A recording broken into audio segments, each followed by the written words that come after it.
የሚወድሽን ወንድ በምንድነው የምታውቂው? አንተ ብትሆን የሆነች ሴት እንደምትወድ በምንድነው የምታውቀው? እንደምትወድ ብቻ አይደለም አንተን ብቻ እንደምትወድ በምንድነው የምታውቀው? ምክንያቱም በዚህ ዘመን ያሉ ሴቶችም ወንዶችም አንተን እንደወደዱ ሌላ ሰው ጎን ለጎን መውደድ ይችላል። አንዳንድ ጊዜ አንተ የፈለካቸው እነሱ አይፈልጉም። አንዳንድ ጊዜ ደግሞ እነሱ የሚፈልጉህን አንተ አትፈልጋቸው። አንዳንድ ጊዜ አንቺ የምትወጃቸው ወንዶች አንቺን አይወዱሽም። አንዳንድ ጊዜ ደግሞ አንቺ የምትወጂው ደግሞ እሱ አይወድሽም። በጣም ኢትዮጵያ ውስጥ ብዙ ሴቶች በምን ይቸገራሉ?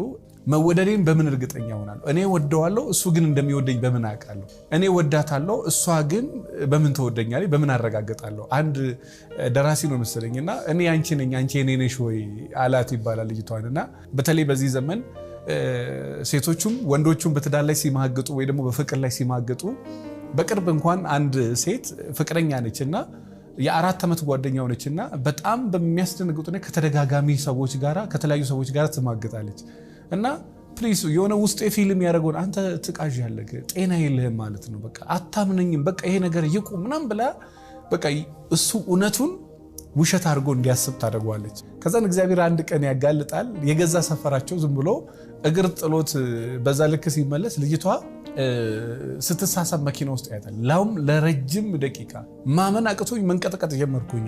ከዛ በኋላ ትዝ እንዴት አለኝ እንዳለኝ አላቅም። ስልኬን አነሳውና ፎቶ ማንሳት ጀመርኩኝ። ከዛ በኋላ እንደዛን ሲቼ ስትወጣም እንደምትክድ አውቃለሁ። የሆነ ነገር ተደርጎ በቃ በአደባባይ አይኔን ግንባር አድርጎ ብላ የምትክድ ሴት ናት። እና እኔ በዚህ ዘመንም ይሄ ጸበል የጠጣ ሰው አውቃለሁ እየታየ ቪዲዮ እየታየ እየተሰጠው ይሄው በቃ እንደዚህ አንጀቴን ይበጣት ሰው ይሄ ነገር ገሎ ጠጥቼው ይግደለኝ ያጥፋኝ ብሎ የማለ ሰው መጽሐፍ ቅዱስ ውስጥ ያለ መከራ ይውረድብኝ በጌታ ሰው እግዚአብሔርን እንደማይፈራ በትክክል ከምታቀበት ነገር አንዱ አድርጎ እኮ ይቅርታ ጠይቆ ቀጣይ ማሻሻል የባለቤቱ በቃ ድንጋይ ዳቦ ነው እና ልጅቷም ማለችለት የፈለከውን ይዤ እምላለሁ እና ልጁ ምንድነው የሚለኝ ጸግሽ ከሚጸጽተኝ ነገር አንዱ ለምን አስማልኳት መጽሐፍ ቅዱስ እና ምንድነው ጥቅሙ እና ለምን አስማልኳት በኋላ ጸጸተኛል ክዳልኝ መጽሐፍ ቅዱስ ይዛ መላ ክዳ አሳየዋታል። ካሳየዋት በኋላ በትክክል እሷ መሆኗን ካረጋገጠች በኋላ ከማመንና ይቅርታ ከመጠየቅ ይልቅ የት ነው ያየኸው ማን ቀረጸው ተከታተለኛል ማለት ነው።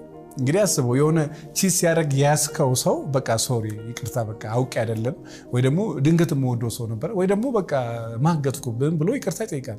የሆነ ነገር ሲያደርግ ተይዞ መጀመሪያ ሲምል ቆይቶ ሲገዘጥ ቆይቶ እጅ ከፍንጅ ቪዲዮ ማስረጃ ልክ ስታሳየው የት ነው ያገኘኸው ምንድነው ያረከው የት ነው ተከታተለኝ ይሄ ድሮ የቀረ ደግሞ አዳዲስ ድራማም ቢሆን እንኳን ችግር የለም። ዞሮ ዞሮ ሐሳቤ ዛሬ ሌላ ነው። ሐሳቤ ምንድነው?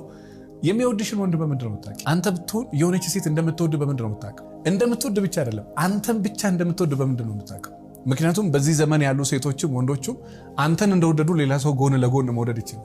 ቢዝነስ እንደዚህ ማካሄድ አይችልም ሰው ይሄ ቢዝነስን ይሄንንም አብሮ ማስኬድ አይችልም። ቺቲንግ ግን በቃ እዚህ ጋር አንዱን እዚህ ጋር አንዱን እዚህ ጋር አንዱን አብሮ ማስኬድ ይችላል። እንደ ሌባ ስልክ እየደበቀ አንዱን በነገር አንዱን ኮምፒውተር ላይ አንዱን ላይ እያደረገ በቃ በኮምፒውተር ቢሮ ገብታ ቀጠሮ ቢሮ አይመጣም ብላ እኮ ነው።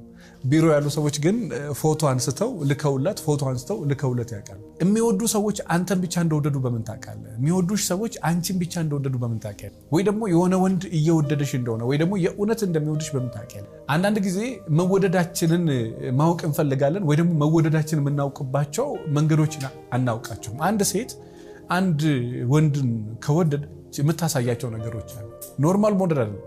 በቃ እሱ ብቻ ነው ያለኝ ብላ ከሱ ጋር ብቻ ስትሆን የምታሳየው ነገር አለ።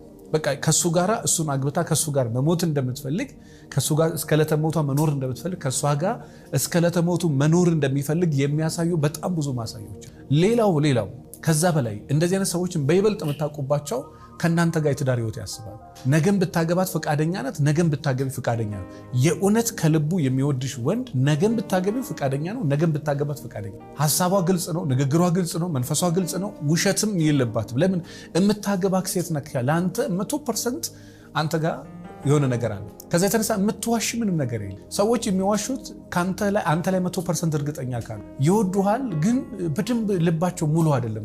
ተወደሃለች፣ በአንተ ልቧ 100% ሙሉ አይደለም። ከዛ የተነሳ መውደዱ እንዳለ ፍቅሩ እንዳለ ሆኖ አንተ ላይ ግን 50-50 መሆን አለመተማመን፣ እርግጠኛ አለመሆን ነገር አለ። አንቺ ላይ እርግጠኛ አለመሆን አለመተማመን 100% ተረጋግቶ አንቺ ላይ ቁጭ ያለ ማለት ነው። ከዛ የተነሳ እንጋባ ብለሽ ብትዩ ያመነታል፣ ሄድ ሊል ይችላል፣ መለስ ሊል ይችላል። ሄድም መለስም ወጣም ገባም እንዲል ግን የምታደርጊው አንቺ ነሽ። አንዳንድ ጊዜ ሰዎችን የማይሆን ነገር ምናስለምዳችሁ ነው።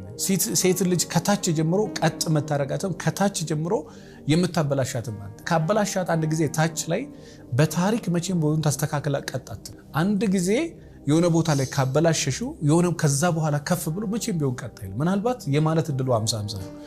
ዞሮ የሚወዳችሁ ሰው ሐሳቡ ከእናንተ ጋር ነው፣ ስሜቱ ከእናንተ ጋር ነው፣ ሐሳቡ ከእናንተ ጋር ነው፣ ስልኩ ከእናንተ ጋር ነው፣ መደወሉ ከእናንተ ጋር ነው፣ ስሜቱ የማግባት ነገሩ፣ ልጅ መውለድ ነገሩ፣ ገንዘቡ፣ ብዙ ነገሩ ከእናንተ ጋር ነው።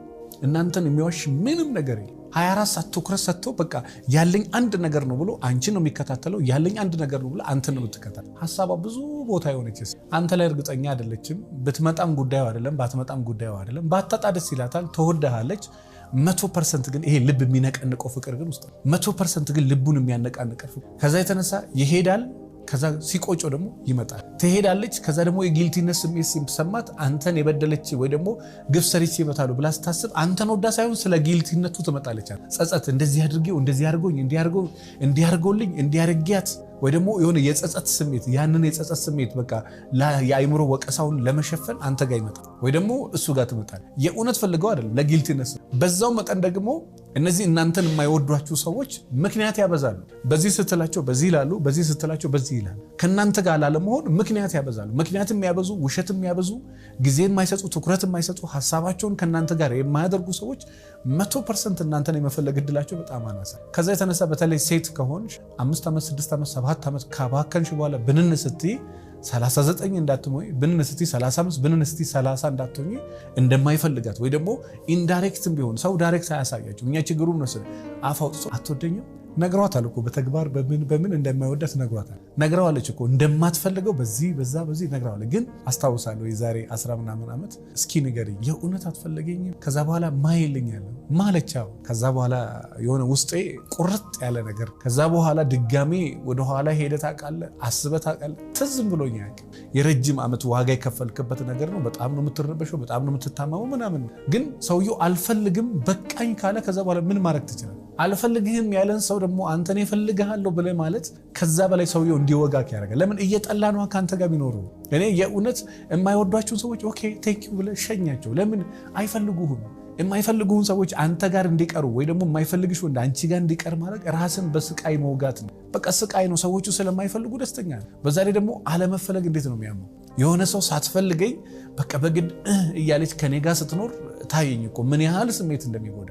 ትዳር ከሆነ በቃ መስመር እስኪስ ድረስ ብለህ ትታገላለህ። ሪሌሽን ከሆነ ግን ትታገላለህ። አልፈልግህም ካለች የማትፈልግህን ሴት አታግባ።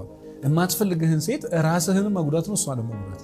የማይፈልግሽን ሰው በቃ በግድና ከኔ ጋር በቃ ትሆነኛለህ እንዴ እየማለ እየተገዘተ እየነገራት እንኳን ነው በቃ እኔ ትሆነኛለህ እንዲህ ነው ምናምን። ለአንቺ ስል ከአንቺ ጋር ቢኖርስ ለሱ ሲል ምን ይሁን?